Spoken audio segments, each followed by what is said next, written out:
Good. We are live. Okay. I'd like to call a meeting to order for the Northborough Fire Station Building Committee, April 16th, 2025. And before we progress and start, I'd just like to announce John Draper is here from Financial Planning as liaison. He will not be voting on anything that comes up. Number one, public comment. Any public? No public here. No public. I'm sorry, don't look at me like that. Okay. Approval of the minutes from the March 25th, 2025 and April 9th, 2025 meetings. We move we approve both as presented. Okay. Second. Motion's been made and seconded. All those in favor? Right? Okay. Okay, discussion on Amendment 7, survey for revised stormwater outlet location. We already signed, it's already been signed, but just a little update. Sure. So through the permitting process with Mass DOT, we talked before, Mass DOT had requested some revisions to the stormwater design, and in particular, connecting a revised outlet location to the catch basin on the west side of the site, and that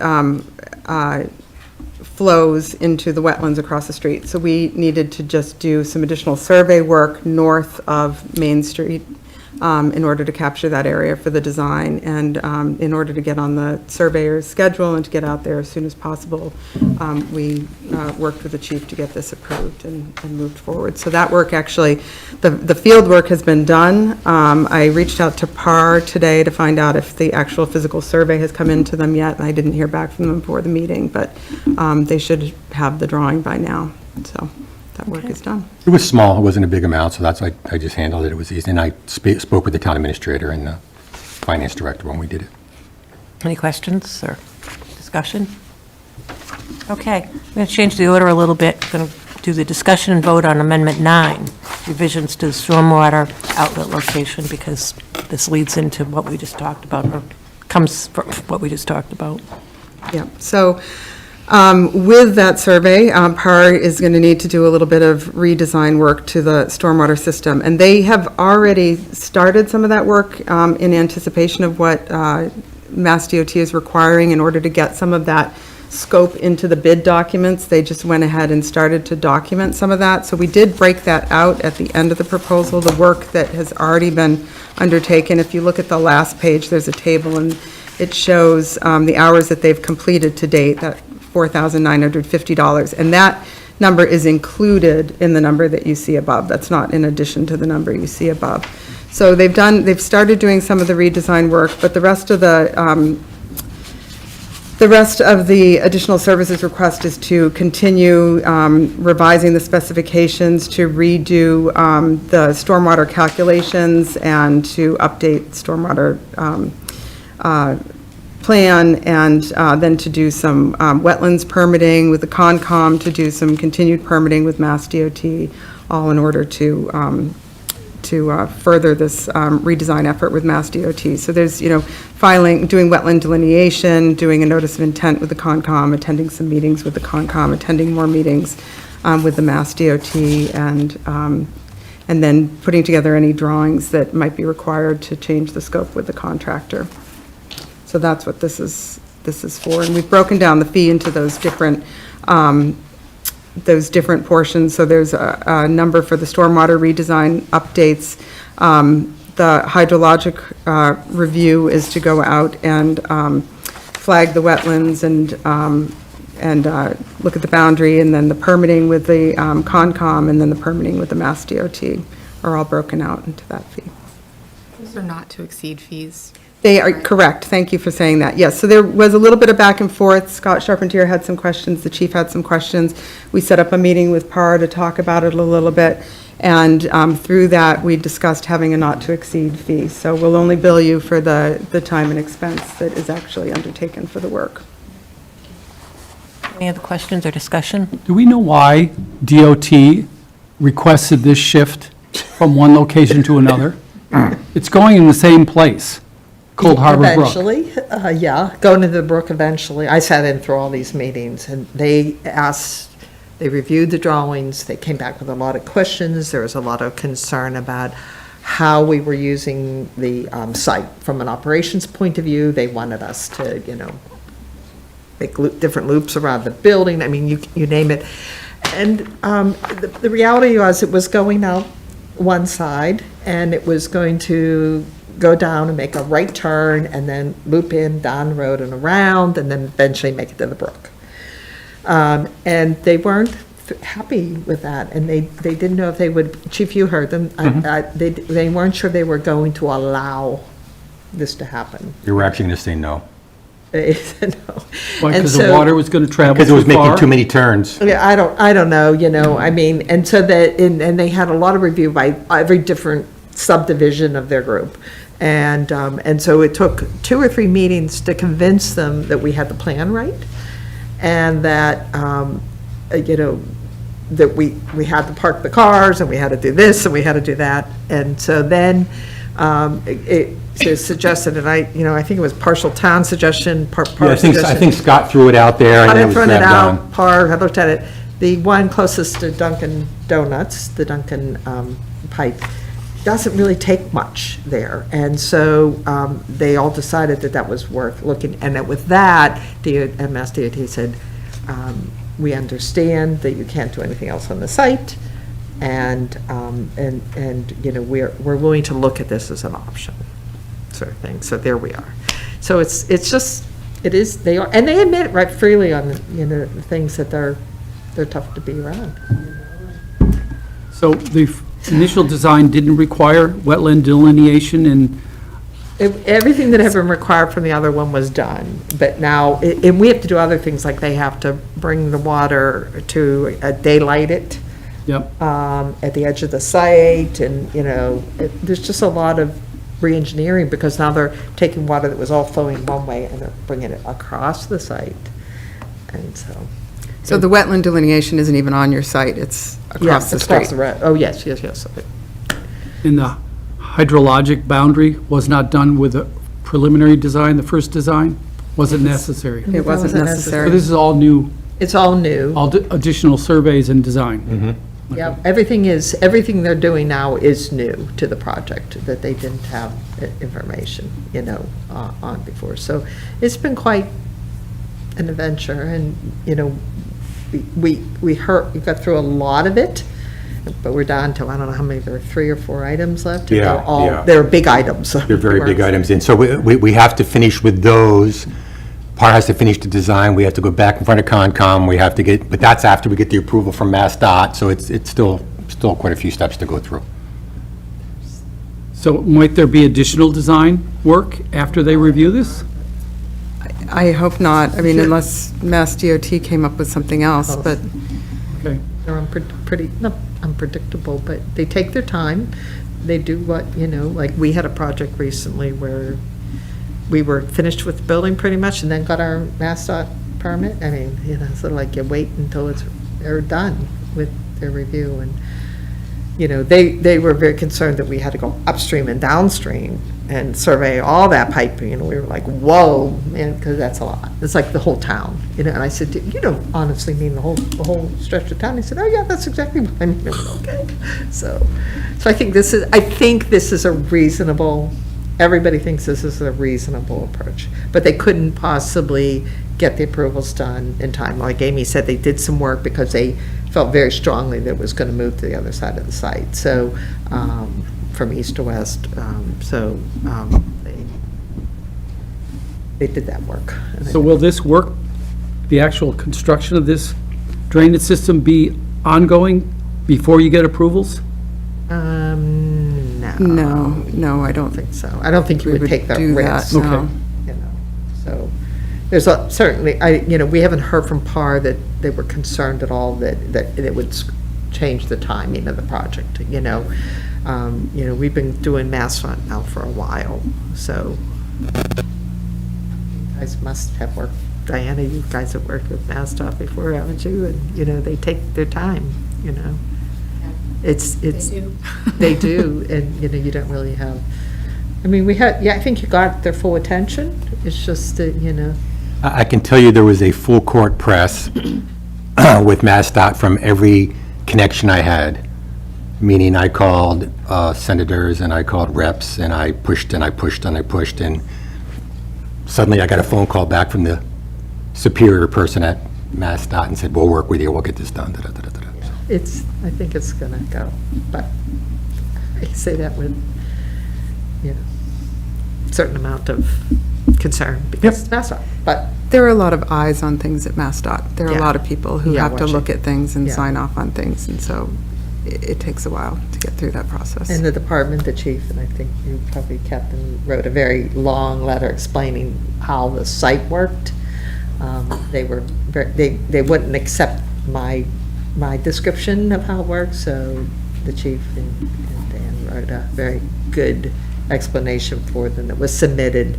And with that and everything else, that piece of it went away. So, Mitch? Thank you.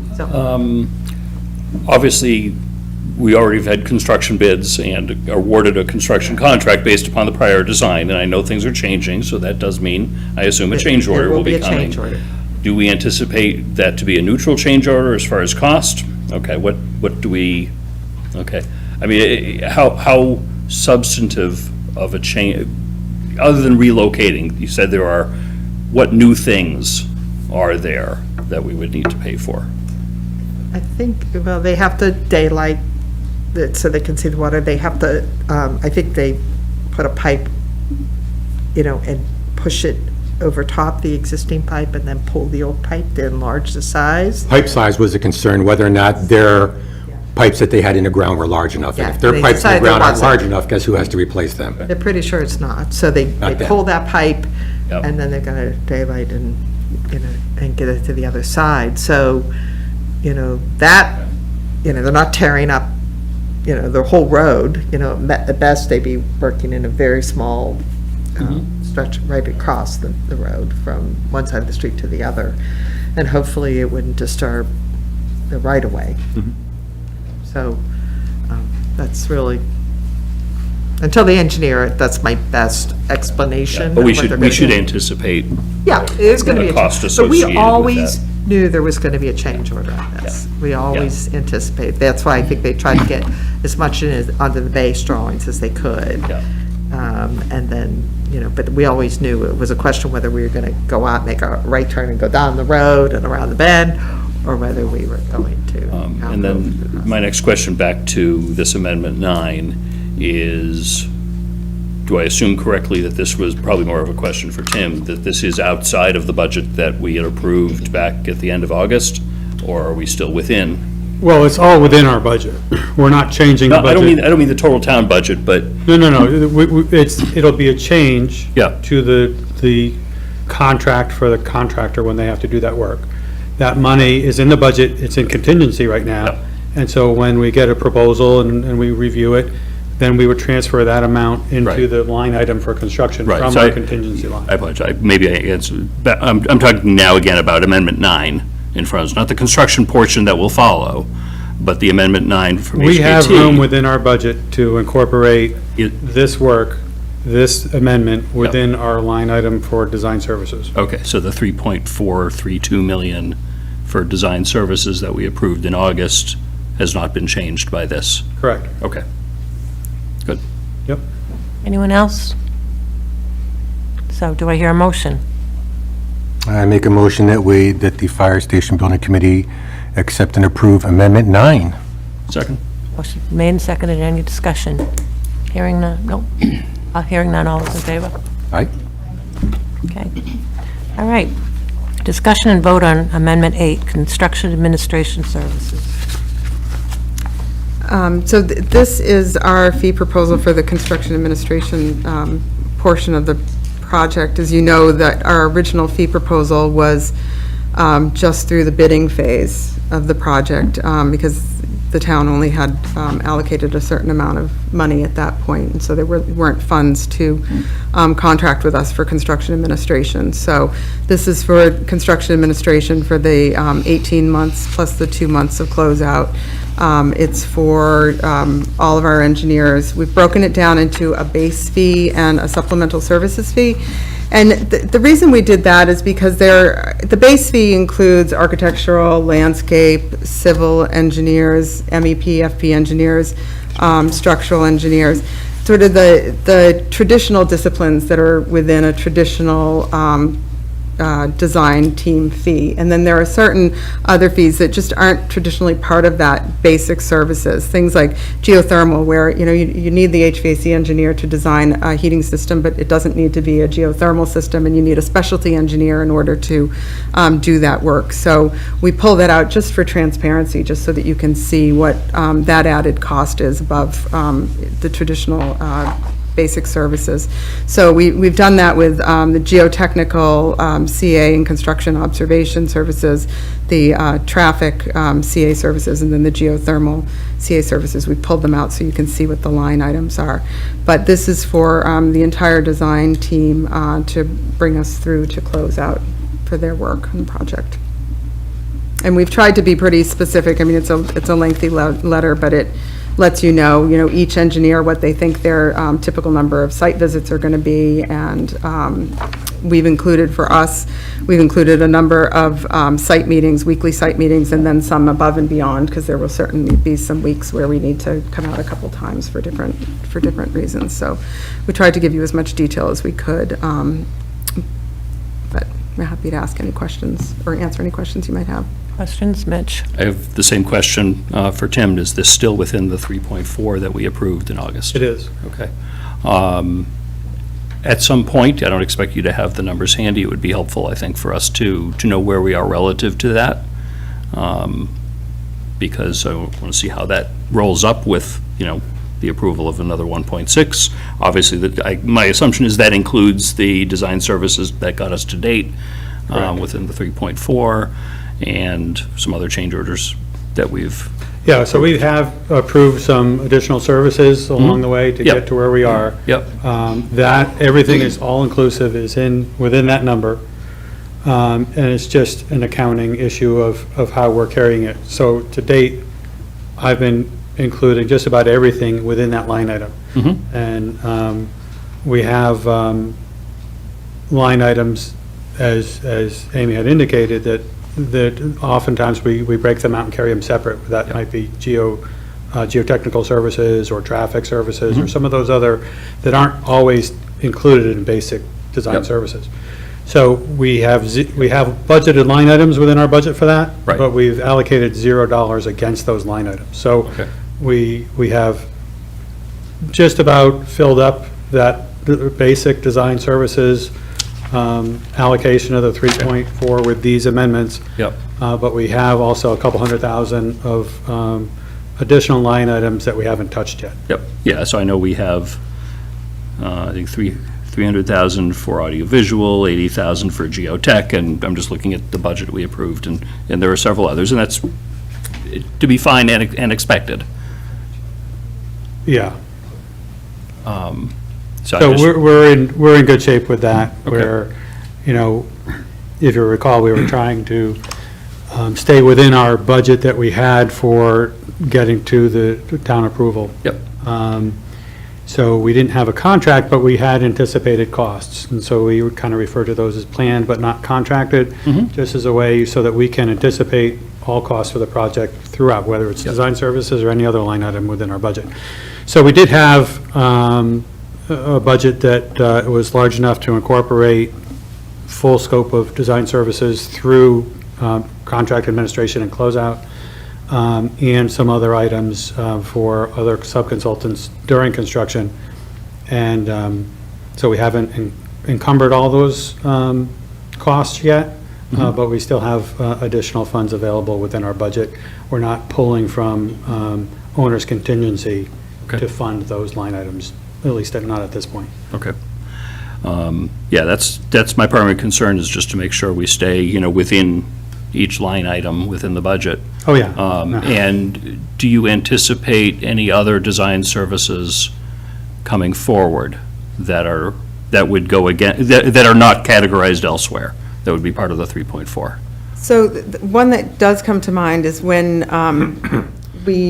in our original fee proposal at the beginning of the project, we had some supplemental services.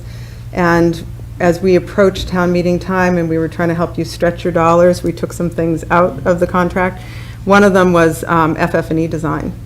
And we talked about adding that back at some point. So we haven't done that. And if you do choose to have us work on FF&E design, I know that would come back. So that's the one thing I can think of off the top of my head. Okay. And Tim, would you anticipate that would continue to remain within the 3.4? Yeah, if I was to break out those kind of items that I've already incorporated into the 3.4 Yeah. versus other lines, like I said, we have a couple $100,000 still remaining. So I would expect that at least the FF&E design would be far below that. So it would cover FF&E design, and then, if there was other minimal supplemental other issues, we could cover it there as well. Now, I appreciate that design services are complicated and multifaceted and can change along the way as things come up. I just want to keep to that 3.4 and not getting us either into or at risk of getting into contingency at this or these decisions increasing the risk of doing that later on for the design services. As long as we're, again, the 3.4 and those other special consultants item, I'm fine. Sorry, no further questions. Anyone else? So there's no mention of the TEDI, stretch code analysis. Yep. And I know that the state inspectional services are not receiving any training as to how to evaluate a new building that's using the TEDI analysis. So who's going to evaluate whether it conforms to the energy design? We have done a TEDI. We did a draft TEDI early in design, and we're finalizing the final report right now. So that, you're going to get a TEDI report Okay. as part of the submission package. That's separate from the BET, the building envelope. So BET has been working with us on that, so that it's sort of a multi-pronged approach. HKT's done some work on it, BET has helped us do some of the evaluation and some of the calculations. That information gets fed into the people who are actually doing the TEDI model, and that's GGD, our mechanical engineers who are doing that. So we're all working together to put the final TEDI report together, which will go to the building inspector as part of the permit application. So he will have all that. So As you far are- as evaluating it, I don't know what to say. You're going to be responsible for saying, yes, it conforms Yeah, to that. Yes. Yeah. Is there performance of the building after move-in to see if it actually does what it's designed to do? So as part of the TEDI model, it's, so you're evaluating the envelope for its thermal capabilities and for air infiltration as well. And so based on the envelope that we've built and the insulation values and all, there's a maximum air infiltration rate, and then we have to test it at the end of construction. There's a test that's done. You can do to blower make door sure. tests, you're doing duct tests, et cetera, Yeah, just like hers? yeah. Okay. So when we have the final report, that will have that air infiltration number that we need to meet. Anyone else? Do I hear a motion? Move we approve Amendment 8 as presented. Motion made and seconded. Any discussion? Hearing none. All those in favor? Okay. Qualia's construction update.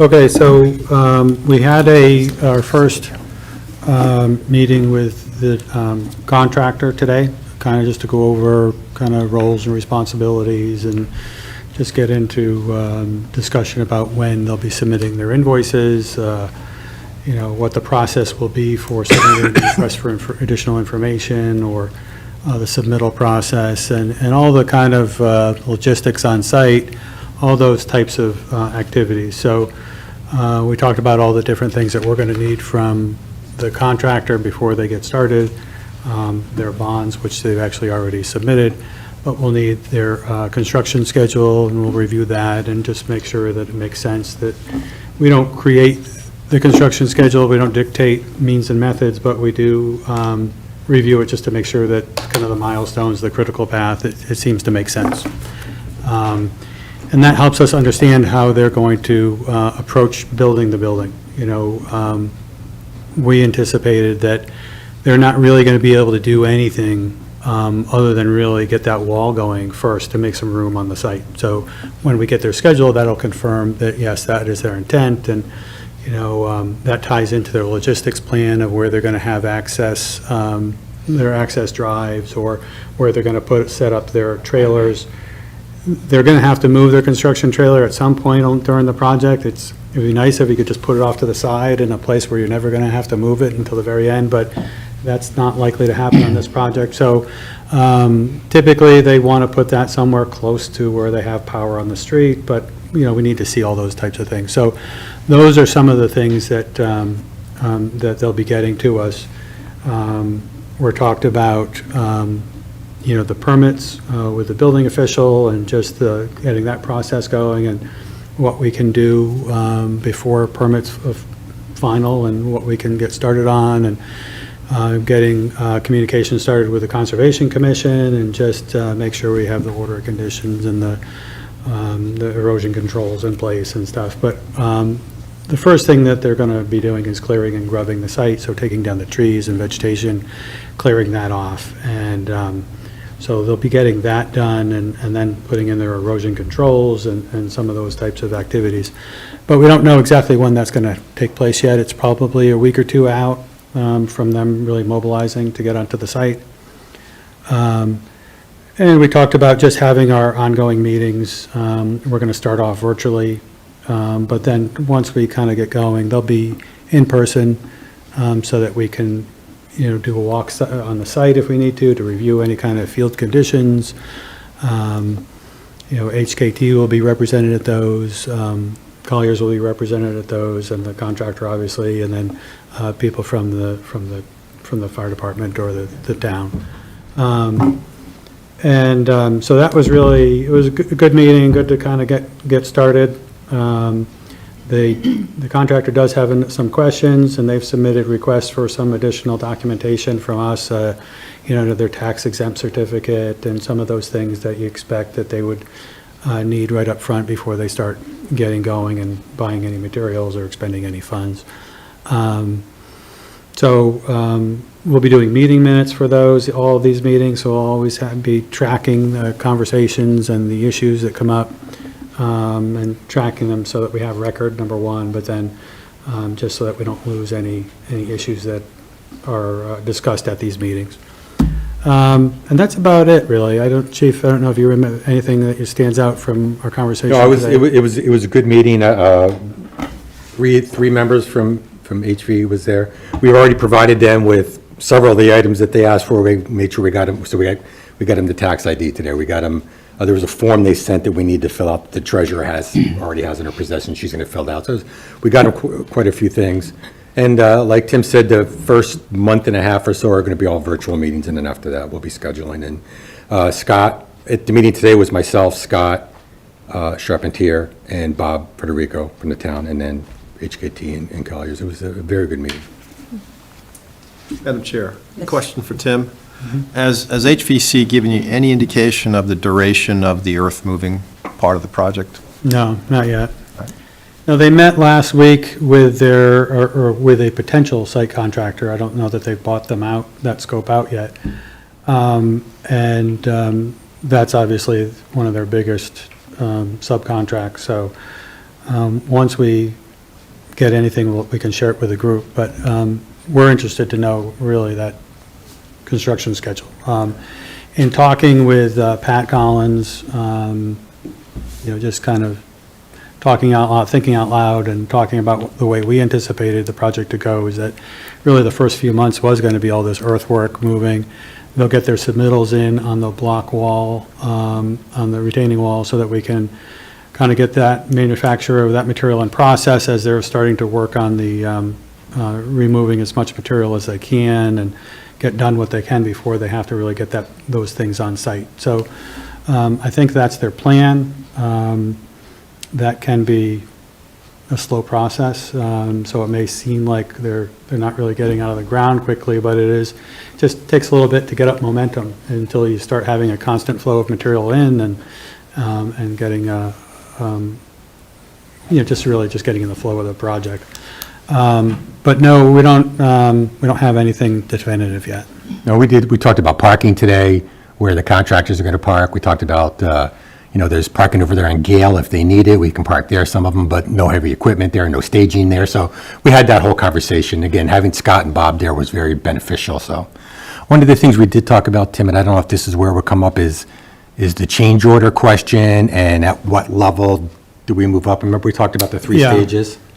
Yeah, so as the change orders, as the dollar value increases in the change orders, obviously, they get more complicated, and they can be, we have time to review them, we have time to bring them before the approval body. But when the things are very small, usually it's something that may come up on site.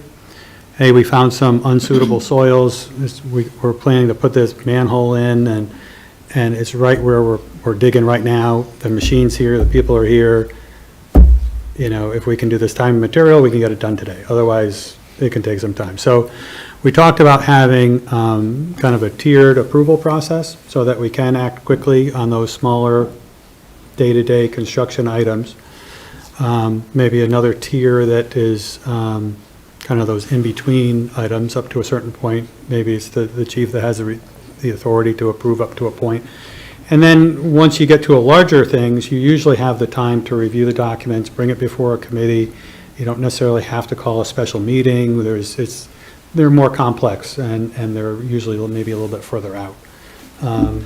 Obviously, if we had something that turned out to be a large dollar value, and we did need to expedite it, we could call a special meeting. But typically, kind of that tiered approach is effective and covers most of our typical changes along the way.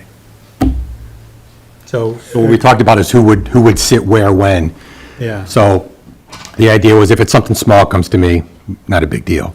Something bigger, my recommendation, and we can do what we want, was that Scott Charpentier be the second person, because Scott's always available, and Scott's the one who I'm always calling when I have a question anyway, right? So at least Scott and I can talk about it, but then if it gets above a certain level, and I don't know what that level is, I'll be very honest with you, I don't know what that dollar number is, then it comes back to here and we have that full discussion. I would, at that mid-threshold, I don't know what dollar amounts we're talking about, I assume you've had some thoughts on that. I think someone else from the board should be that, ideally Dawn. Dawn's fine. As chair. In Dawn's absence, me as vice chair, I could do it, but I'd rather have some, just because you're so close to this. I could do it either way. Yeah. What I don't want to have happen is, we can't get a hold of someone and we get stuck. That's the Right, other concern. that's why my suggestion is chair or vice chair, not chair and vice chair. And you'll be able, I anticipate you'd be able to get a hold of us. And the smaller dollar, what are we talking about for the thresholds? Well, I would say up to $10,000 for, say, the chief, as a single person to say, yes, that makes sense. We would call and explain what's going on. We'd give a rationale and get approval on that. And then maybe $25,000 for something that you need maybe a couple people to weigh in on. That's kind of a moving target. We can start off with that and see if that works, and if it becomes that, hey, that's too low a number, we could maybe talk to the committee and adjust it later down the road, but maybe that's a good place to start, 25,000, up to 25,000 for, multiple people, and then above that, you have the full committee. Again, what we're doing in the beginning is a lot of earthwork, so we'll have a few months under our belt before we really get into any kind of foundations and footings and steel. Steel is where, obviously getting out of the ground is the hard part. We kind of think we understand the nature of the soils and what's there, but foundations and footings, once you start kind of laying things out, say maybe there's a bust in the dimensioning, and the steel has to get refabricated, and then that can kind of start to get pricey as you get more trades involved in a single issue. So maybe that's a good time to reevaluate if 25,000 is enough. But we just found recently that our whole concept of numbers has shifted. I think that's probably a safe. I don't know if you guys think otherwise. I But think it's a good start. I think that's a good start, too. So we'd be looking at up to $10,000 the chief could approve. Which the chief wouldn't do by himself, trust me. He'd be making phone Right, calls. but it would be your email or whatever to Yep. say, go ahead. At up to 25 grand would involve DPW director plus either the chair or vice chair of this committee, and that would be the go-ahead. And the chief, Well, and I would Oh, say. Yeah, yes, correct, up to including. yeah, yep. So it'd be three. And anything over $25,000 would have to come back. Yeah, so if we had something that we knew was going to be, hey, they're going to be out on site on Tuesday, and it's, Thursday afternoon, we could run it by the chief if it's a small issue, and by all means, he can Yeah. ask for assistance in reviewing the materials that we have, or the rationale, or, it's pretty rare that we need a decision right away. Yeah. And if it is, it's a, Yeah, it's usually, hey, we got to get them started. If we get them started and then we decide, the next day that, hey, let's take some time, then maybe, you're only at risk for that day's work. But apologize for that. But yeah, I think that will work out, 10, 25, and above 25. So back to the earthwork. Have they applied or got scheduled with the earth removal board here? Because they have to review that process. I don't know. I don't know the answer. We talked about getting a meeting going with the LSPs to talk about the work that had been done on the site in the past. So the town's LSP and the contractor's consultant. But I don't know if we've talked about with the removal board. You're going to have to get a review because of the quantities.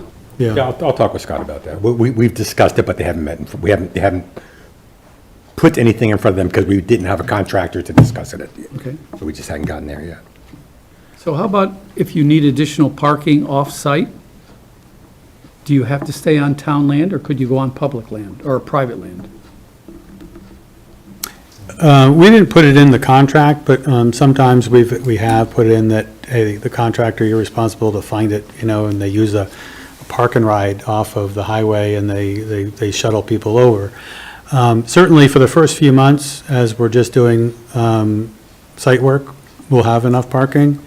Once they start getting into a second crew, if you will, to do footings and foundations, it'll grow and then just go from there. So, the chief mentioned the other parking lot I forget what the. On Gale Street. yeah. Gale Street Playground parking. But we'll have to assess that as we go. We didn't spell out that they're entitled to parking, but. Did not.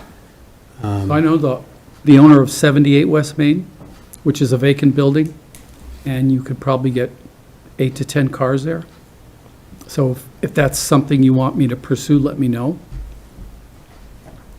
It's also next door to Dunkin' Donuts, so you get to walk by.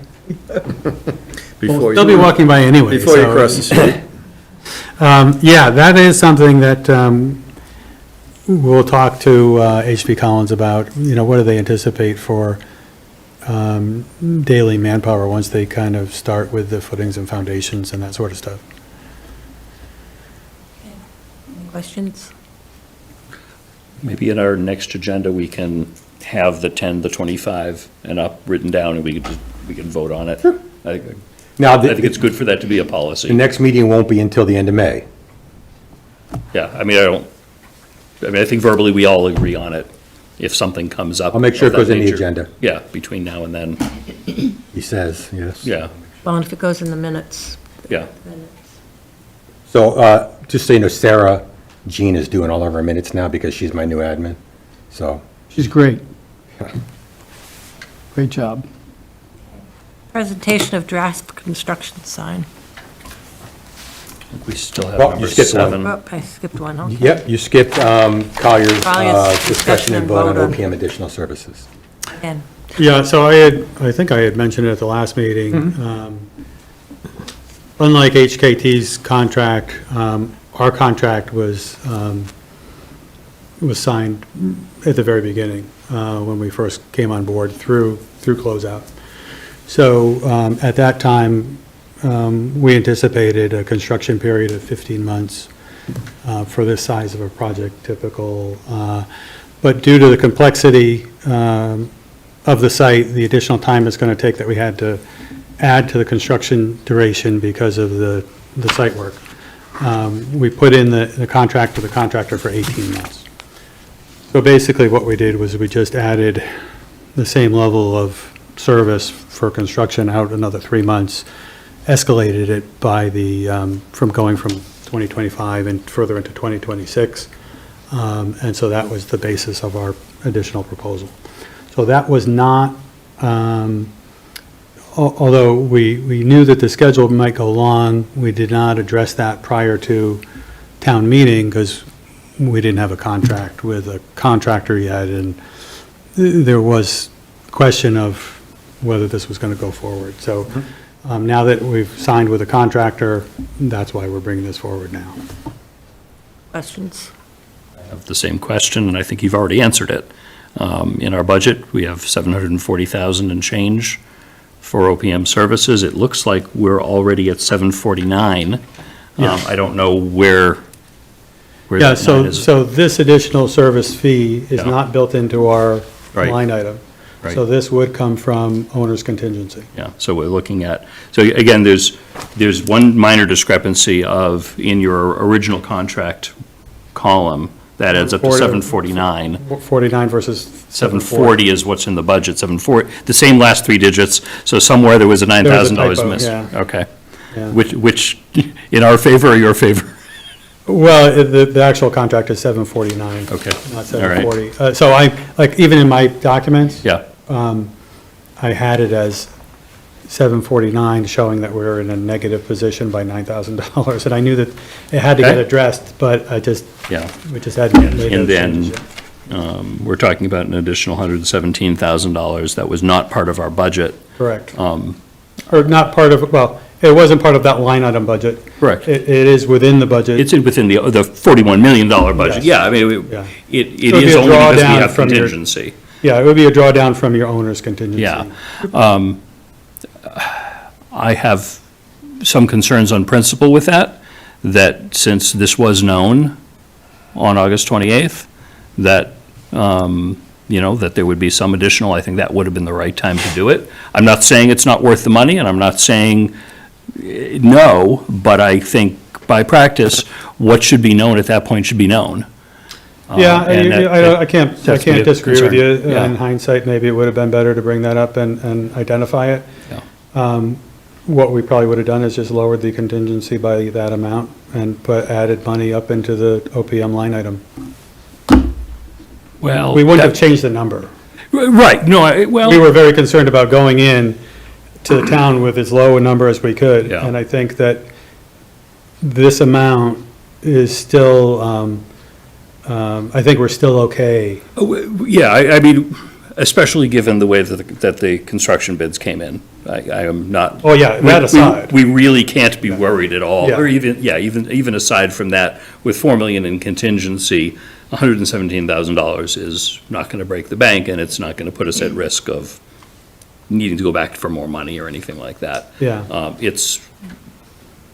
It gives me some pause that I wanted to air verbally. No, that's fair. I don't like surprises, and it's a surprise. Although, I will say, it's not really the place of the OPM or anyone else involved to predict accurately what the construction schedule will be.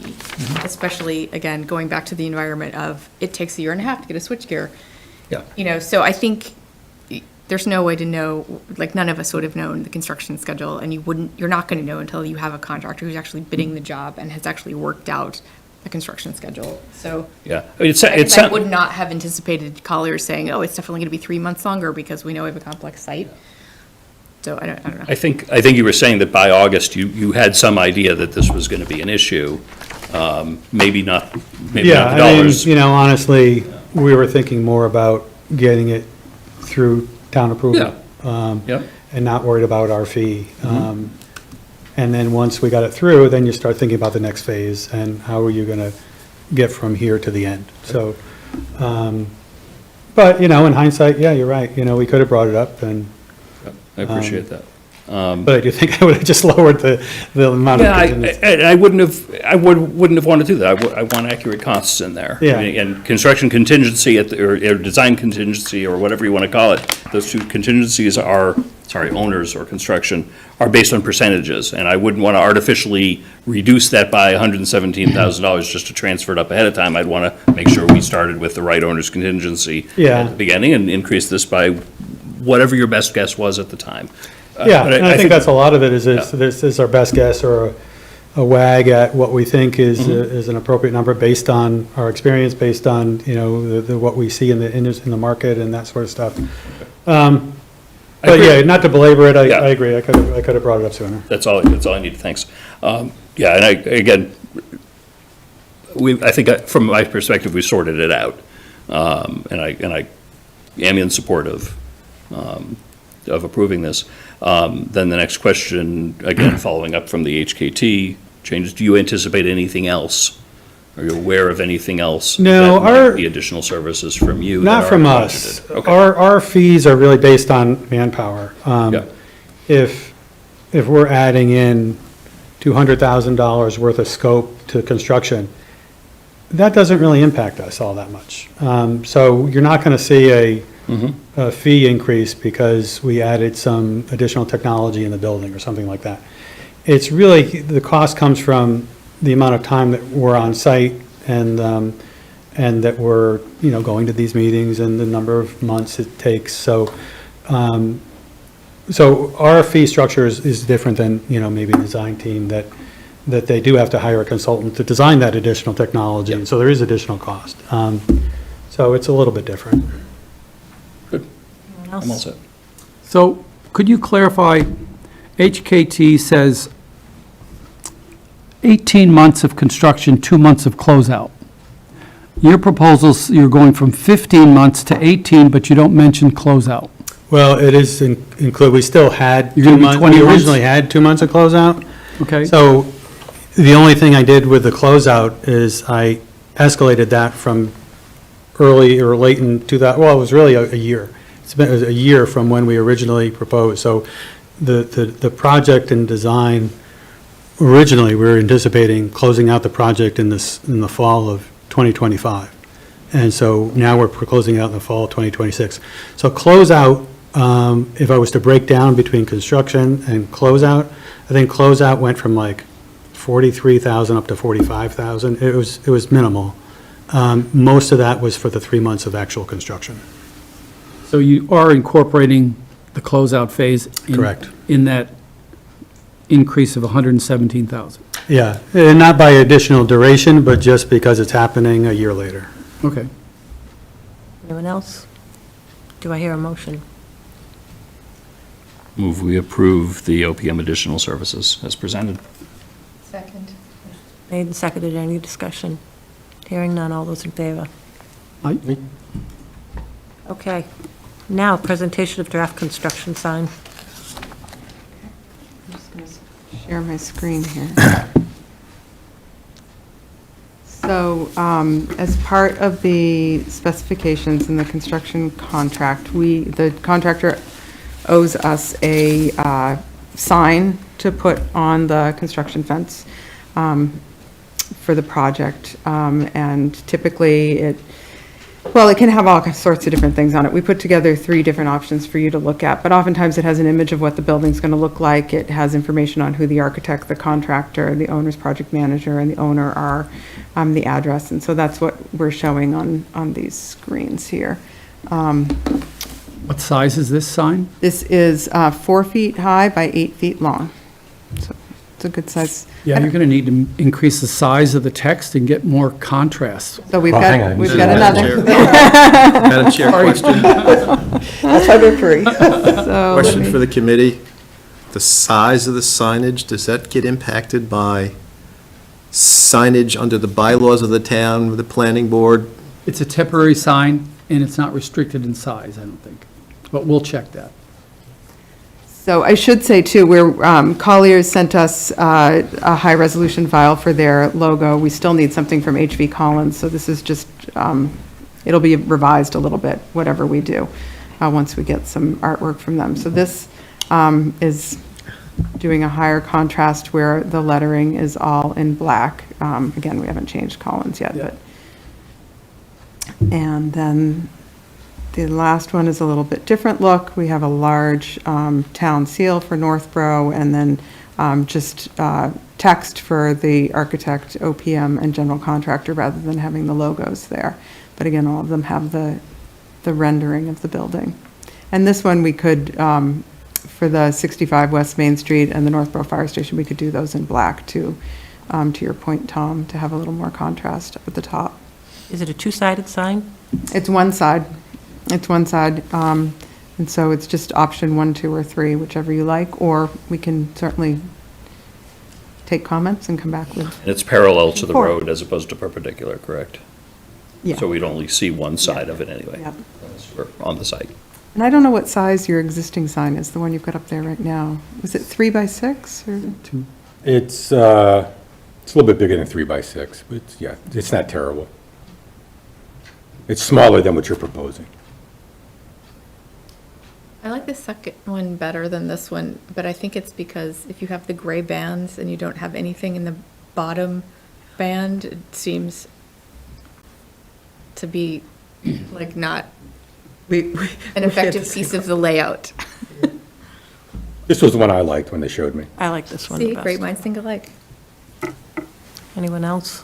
I would still make the HV Collins like HKT and do, Yes, We're waiting for their high res. I'm waiting for their logo. I don't know what color their logo is, and we'll, so would this have to be mobile, Tim? If you need to move the trailer around and you need to move the, It'll be on a 4x8 sheet of plywood that they put Okay. some on posts or on the fence, so, They move it, they may move it at some point. yeah, they may move it around. you know. You know, when we do school projects, this is one of the first things that the MSBA looks for. They want to make sure their sign is front and center. So usually we try and put it to a corner where you don't have to move it, but yeah, we may have to move it to one side or the other depending upon, but if they have a fence out in front that we have a good spot, we can just put it there and hopefully it'll be there for the direction, maybe right in front of the front sidewalk. Question, when would this go up approximately? I don't know. I mean, if you approve it, we'll finish the artwork and we'll get it over to HV Collins. They have to get it fabricated, and then they may wait until they get their fence up, and I don't know when they'll Okay, they'll do just that. curious. what's it fabricated out of?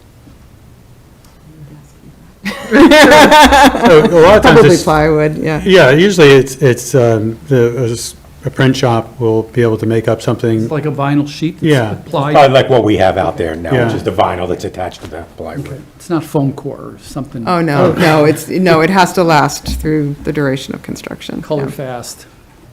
Can I make one more suggestion? Yeah. Sorry, this is what I do for a living. Because the gray band at the bottom and the road are gonna kind of like visually blend together, maybe the gray on the top and the bottom should have like a thin black line or something, some No, way of that's a good breaking. point. Or framing the image, so the image Right. is. And it's Take it or leave facing, it. it's facing south, so it's going to get, no, Like- facing north. Facing north. right? So that's good. It'll last longer. So I think one of the differences between this one and option one is that you have the role of the different companies that are below, is that? No, we have it in both. Oh, do you? The difference really is this one, the text we were showing in black, and option one, White. we were showing it in white. Oh, no wonder it didn't pop. Yeah, it didn't pop, yeah. Okay. Rendering up. Yeah. I think it's good. By agreement? 2? I'm good. We have to vote?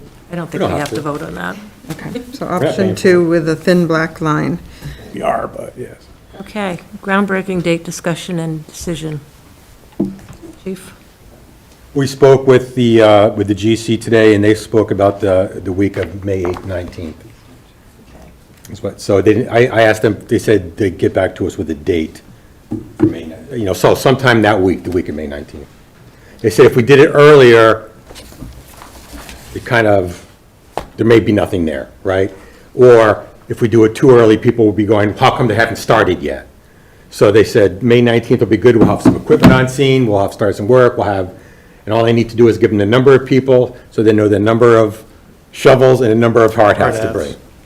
bring. The 19th is the annual meeting for the seniors, the Friends. Yeah, it won't be, it'll be that week, so, I mean, is there a particular day that's better? And they said they didn't care. Any day after that is fine. That's the week leading into Memorial Day. Wednesday? Wednesday What time sounds is it? good. We don't have a time. Are you thinking daytime, afternoon, evening? I wasn't thinking. I would just give them the week, they just said, here's the week. I said, okay. When would you guys prefer? If we did it the Wednesday at, what time, 3 o'clock? Yeah, that would be fine. I think they would give them time to get the sign fabricated. Yep. Even if they put it up temporarily further into the site. So that is our backdrop, since we really don't have steel or anything coming up out of the ground. Do is there like a group in town, like I remember we did that one, and we had, they wanted the kids to be there, and they got to sign things and whatever. Is there any like group in town that should be represented during the daytime? I'm Firemen. just bringing that up. The fire? Fireman, department. Fire department should be there if they can. That'd be great. The guys would love that.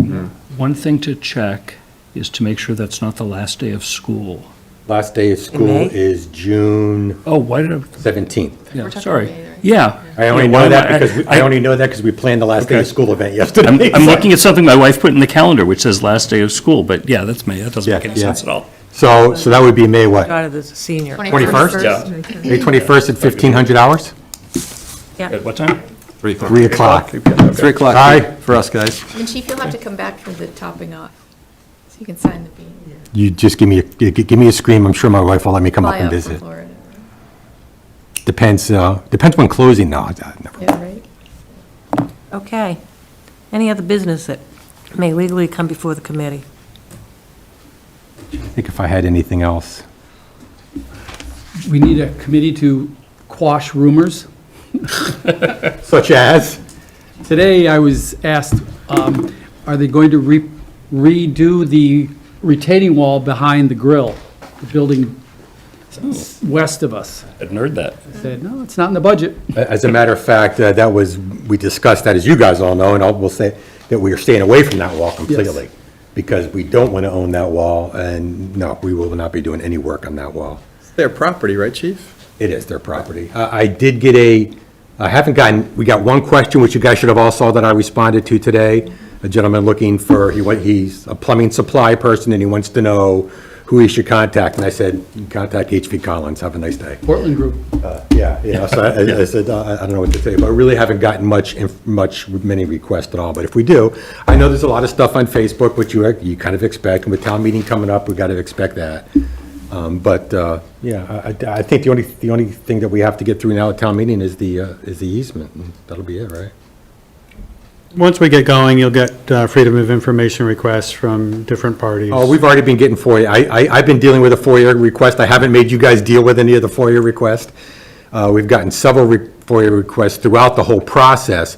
Most of them have been from either labor unions or representatives of labor unions, or to that point, we just got another one today so basically, it goes to Andy. Andy sends it to me. I send it to the OPM. I send it to Colliers. They send it back. We kind of follow that thing, but we track it all along and to make sure normally it's less than a day that we get information back to them. Yeah, the questions are pretty straightforward, and they're to be expected. Labor union is obviously advocating for their union and their workers, and they ask for information that maybe one of the contractors submitted, just to make sure that it was, appropriate. And so all we're doing is providing that information back. But Yeah, there hasn't been anything controversial, just been yeah, questions about that, yeah. and they'll check into during construction just to check on the prevailing wage rates and that sort of stuff, and that's pretty typical.